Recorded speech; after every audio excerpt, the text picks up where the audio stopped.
नमस्कार दोस्तों, कैसे हैं आप सभी। आज की कहानी का शीर्षक है कतरा भर रूमानियत। घर के सभी कामों से फुर्सत पाकर चित्रा ने अपना मोबाइल उठाया और फेसबुक खोलकर बैठ गई। पहले दोपहर भर समय काटने का साधन उपन्यास कहानियां हुआ करते थे, फिर टीवी सीरियल आ गया और अब ये मोबाइल। 5 इंच के स्क्रीन पर पूरी दुनिया समाई है। पिछले साल छोटा बेटा अमेरिका से आया था तो साधारण फ़ोन की जगह ये स्मार्टफ़ोन दिलवा गया था और साथ ही फेसबुक, मेल, व्हाट्सएप भी इंस्टॉल करके गया था। दोनों फ़ोन पर उनके और रमेश के दोनों के फेसबुक और व्हाट्सएप अकाउंट भी बना दिए और उन्हें अपने फ्रेंड लिस्ट में भी जोड़ लिया। अब हम रोज़ वीडियो कॉल करके आपको देख सकेंगे और फेसबुक पर एक दूसरे के फ़ोटो भी देख पाएंगे। बेटे ने बताया, तब से दोनों नियम से अपना फेसबुक देखते हैं। देखते ही देखते घर परिवार, जान पहचान वाले कितने ही लोग उनसे जुड़ गए। आभासी दुनिया की निकटता ने काफ़ी हद तक वास्तविकता दुनिया की दूरियों के दर्द को मिटा दिया था।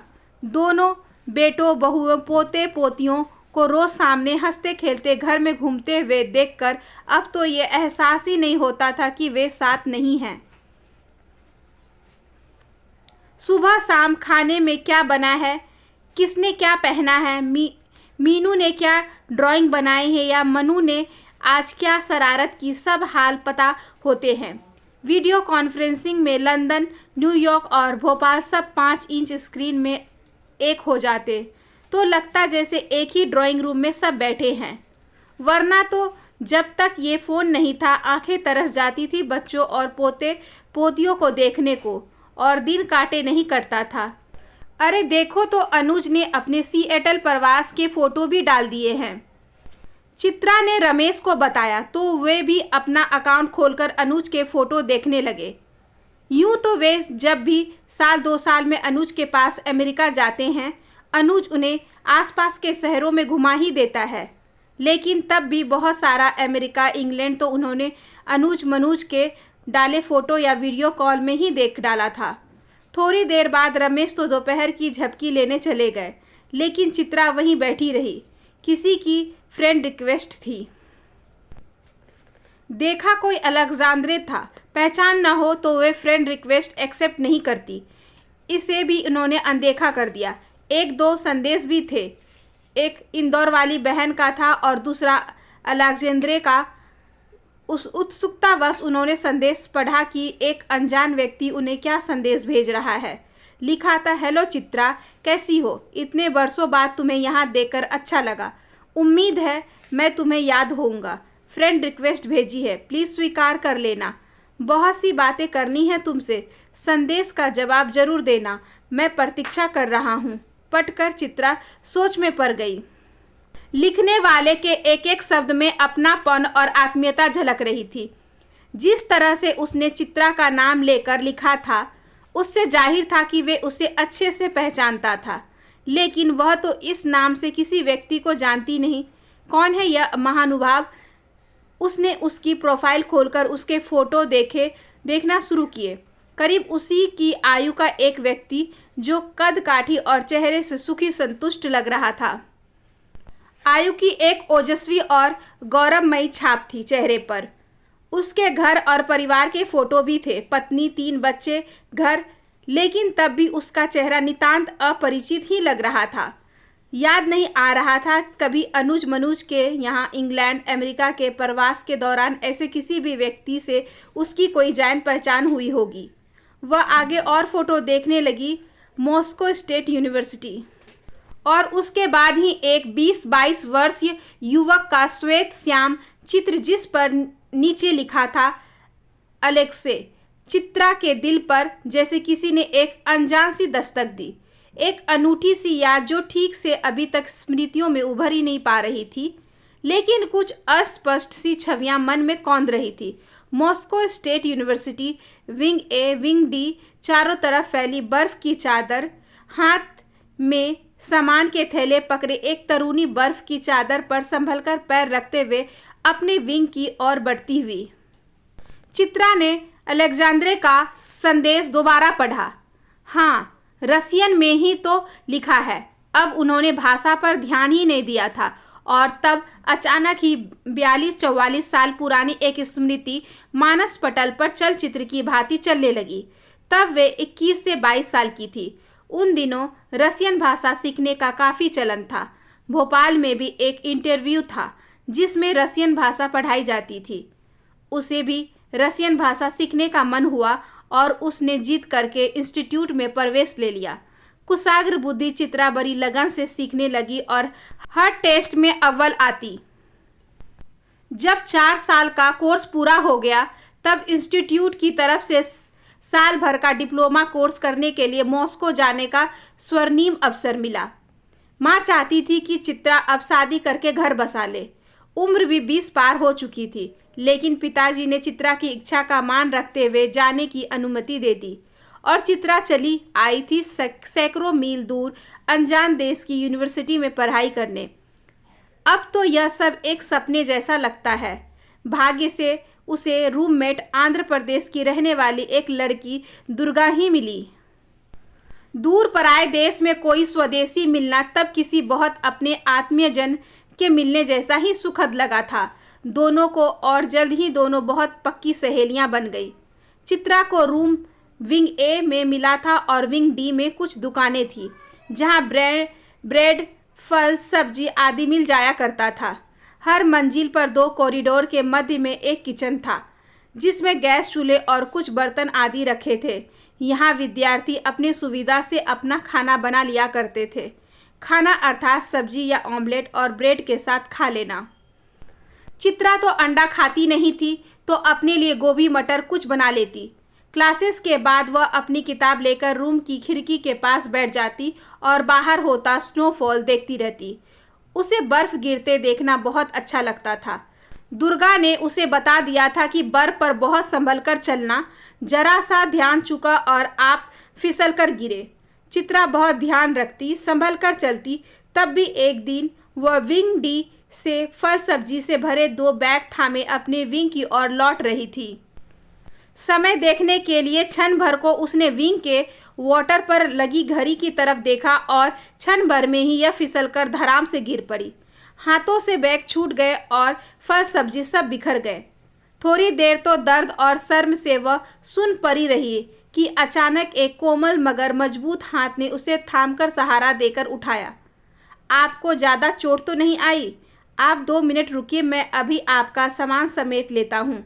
एक लड़के की आवाज़ थी यह। वह तो हतप्रभसी खड़ी रह गई। उस लड़के ने जल्दी जल्दी सारा सामान बैग में भरा, फिर चित्रा का हाथ थामकर बोला, आइए मैं आपको कमरे तक पहुंचा दूं। चित्रा यंत्रवत उसके साथ चलने लगी। उसे तो यह भी नहीं मालूम था कि यह लड़का कौन है। अरे आपको तो चोट लग गई है। कमरे में उसका सामान टेबल पर रखते हुए उसने चित्रा का हाथ पकड़कर सामने किया। कांच की चूड़ियाँ टूटकर कलाई में चुभ गई थी और खून बह रहा था। मेरे पास फर्स्ट एड बॉक्स है, मैं अभी लाकर पट्टी बांध देता हूँ। इससे पहले कि चित्रा कुछ कहती वह चला गया और 2 मिनट में ही वापस आकर उसके हाथ में ड्रेसिंग करने लगा। अब तक वह काफ़ी संभल चुकी थी। उसे संकोच हो आया। भारतीय संस्कार, पारिवारिक रूढ़ियाँ मन को घेरने लगी। इस तरह से कमरे में अकेले एक अनजान लड़के के साथ दुर्गा भी बाहर गई हुई थी। वह लड़का लेकिन बड़ी सहजता से उसके हाथ पर दवाई लगा रहा था। उनकी संस्कृति में इसे अजीब नज़रों से नहीं देखा जाता। चित्रा उसके स्पर्श से भीतर कहीं संकोच से भरकर असहज भी हो रही थी और रोमांचित भी। पहली बार ही तो था कि किसी लड़के ने उसका हाथ पकड़ा था, उसे स्पर्श किया था। अब चित्रा ने उसे नज़र भर देखा। सुनहरे घुंघराले बाल, गोरा चिट्टा रंग, लंबा कद, सुंदर नाक नक्श, नीली आंखें। लो हो गया। कुछ ज़रूरत पड़े तो मैं पिछले वाले कॉरिडोर के रूम में नंबर 5 में रहता हूँ। अरे मैंने तो अपना नाम तो बताया ही नहीं, न तुम्हारा पूछा। मेरा नाम अलेक्जेंड्रे है, सब लोग मुझे एलेक्जे कहते हैं। तुम्हारा नाम क्या है?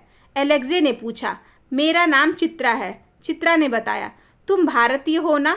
एलेक्जे ने उसके माथे पर लगी बिंदी को देखते हुए कहा। हाँ, चित्रा ने संक्षिप्त उत्तर दिया। तुम बैठो, मैं तुम्हारे लिए चाय बना लाती हूँ। और इससे पहले कि चित्रा उसे मना करती वह चला गया और थोड़ी देर बाद 2 कप चाय और ब्रेड ले आया। चाय पीते हुए उसने थोड़ी बहुत चित्रा के घर परिवार के बारे में बात की और एक बार फिर से अपना कमरा नंबर बताकर चला गया। जाते हुए एक गहरी नज़र से उसे देखते हुए बोला, कोई भी ज़रूरत हो तो तुम मुझे बता देना। चित्रा उसकी नज़र से सिहर गई। उसने हाँ में सिर हिला दिया। दुर्गा 2 दिन के लिए बाहर गई थी। 2 दिन एलेक्जे ही उसके लिए सुबह की चाय बना लाता, ब्रेड सेक देता। दोपहर और रात में उसके लिए मक्खन और नमक डालकर फूल गोभी उबाल देता ताकि वह ब्रेड के साथ खा सके और खुद भी उसके साथ ही उसके कमरे में ही खा लेता। उसे हाथ पकड़कर क्लास में पहुंचा आता और शाम को वापस कमरे में छोड़ देता। चित्रा सोचती, इस देश के लोगों के लिए यह सब कितना सहज है। ना कोई उन्हें गलत निगाह से देखता है, ना टोकता है। यही वे दोनों अगर भारतीय में होते तो अब तक उन्हें लेकर न जाने कितनी बातें बन गई होती, न जाने कितने पहरे लग गए होते दोनों पर। तमाम पारंपरिक सांस्कृतिक रूढ़ियों के बंधन में बंधे होने के बाद भी मन में न जाने अब एलेक्जे के प्रति एक रूमानियत का बीज पनप गया। चित्रा ने मगर उसे सींचा नहीं, अंकुरित नहीं होने दिया। तटस्थता की रूखी सूखी जमीन पर उसे पटक कर रखा। वह अपने घर समाज की वर्जनाएं जानती थी और उसमें उन वर्जनाओं के बंधनों को तोड़ने का, अपने पिता के विश्वास को तोड़ने का साहस नहीं था और ना ही कभी एलेक्जे ने अपनी सीमाओं का उल्लंघन करके ऐसी कोई बात ही कही। किंतु क्या उसकी आंखों में कभी कुछ दिखाई नहीं दिया चित्रा को? चित्रा के मन की भीतरी परतों में यदि रूमानियत का एक बीज उत्पन्न हो गया था एलेक्जे के प्रति, तो एलेक्जे की आंखों में भी तो कतरा भर रूमानियत लहरा जाती थी चित्रा के प्रति।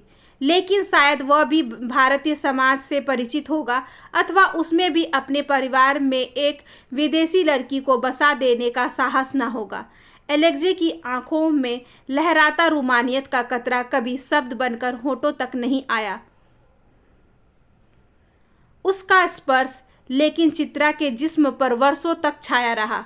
मन में प्रेम का पहला एहसास तो उसी ने जगाया था। कोर्स पूरा होने पर चित्रा भारत वापस आ गई और आनन फानन में माँ ने उसका विवाह करवा दिया। वह स्कूल में रसियन भाषा की शिक्षिका बन गई। नौकरी, पति, बच्चे, घर गृहस्थी की व्यस्तता में चित्रा ऐसी उलझी कि नीली आंखों की वह उजास भरी रूमानियत का बीज न जाने किन अंधेरों में गुम हो गया। फिर भी जीवन की कुछ रूखी वास्तविकताओं के बीच एक अनजान कोमल स्पर्श उसे सहला जाता। तब चित्रा को कभी मालूम ही नहीं पड़ा, लेकिन आज वह समझ पाई है, यह वही एलेक्जे की आंखों में लहराता कतरा भर रूमानियत का भीगा सा एहसास ही था जिसने चित्रा का मन जीवन के इस तपते बंजर मरुस्थल में भी भीतर में हमेशा हरा रखा।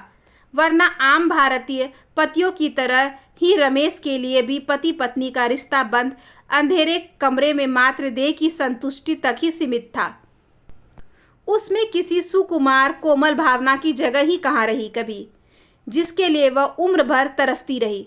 लेकिन चाहे हजारों मील दूर ही सही, उसके अनजाने ही सही, एक पुरुष के मन में उसके लिए कभी कतरा भर रूमानियत रही थी और शायद अब भी है। तभी वह अभी तक भी चित्रा को भूला नहीं है। एक यह एहसास ही कितना सुखद है। इस उम्र में भी अब प्रेमी या पति के रूप में न सही, मगर इस एहसास को सच्ची दोस्ती के रूप में तो सहेज ही सकती है, निभा भी सकती है। और चित्रा ने मुस्कुराते हुए एलेक्जे की फ्रेंड रिक्वेस्ट एक्सेप्ट कर ली और उसके संदेश का जवाब देने लगी। आशा करती हूँ कि आज की ये छोटी सी कहानी आपको अच्छी लगी होगी। अगर अच्छी लगी हो तो please like, share and subscribe करें हमारे चैनल को। ज़्यादा से ज़्यादा शेयर करें और बेल आइकन को ज़रूर प्रेस कर लें ताकि अगली वीडियोस की नोटिफिकेशन आपके पास सबसे पहले पहुँचे। धन्यवाद।